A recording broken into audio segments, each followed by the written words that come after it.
Heaviness in My Heart, Part 3, our story from Genesis to Revelation, Chapter 6, Esau and Jacob. Isaac married Rebekah, and she conceived twins, Esau and Jacob. Esau and Jacob jostled each other in Rebekah's womb as babies. The Lord told Rebekah that they would each represent a nation. Esau was a father of the Edomites, and Jacob was a father of the 12 tribes of Israel. Esau was a hunter, and Jacob was a simple man who stayed home close to his parents.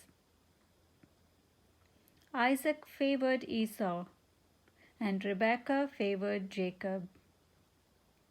One day when Esau was very hungry after a hunting spree, he sold his birthright to Jacob for a bowl of stew. Later, when Isaac was old, Rebekah and Jacob tricked him into giving the blessings of a firstborn to Jacob instead of Esau. Again, this story shows the fallen nature of man that entered into the human heart with the fall of Adam and Eve. Future generations of humans were consumed by greed for power and control. As we will see, however, God makes good come from the evil intentions of man. Jacob fled to Haran to the house of Rebekah's brother Laban. On his way, he passed through Bethel, where he dreamed he saw a ladder that stretched to heaven with angels ascending and descending. God promised Jacob that he would have descendants as numerous as the dust in the sand. This prefigures the coming of Jesus and how the angels would minister to Jesus during his life and passion on this earth.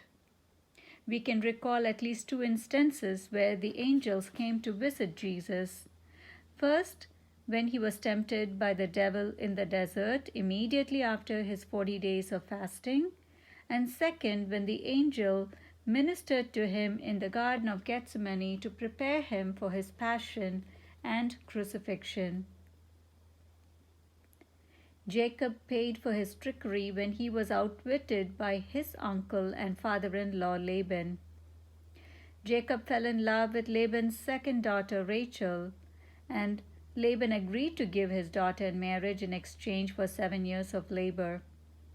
Yet, when the time came for the marriage, Laban tricked Jacob into marrying Leah, his older daughter, in place of Rachel.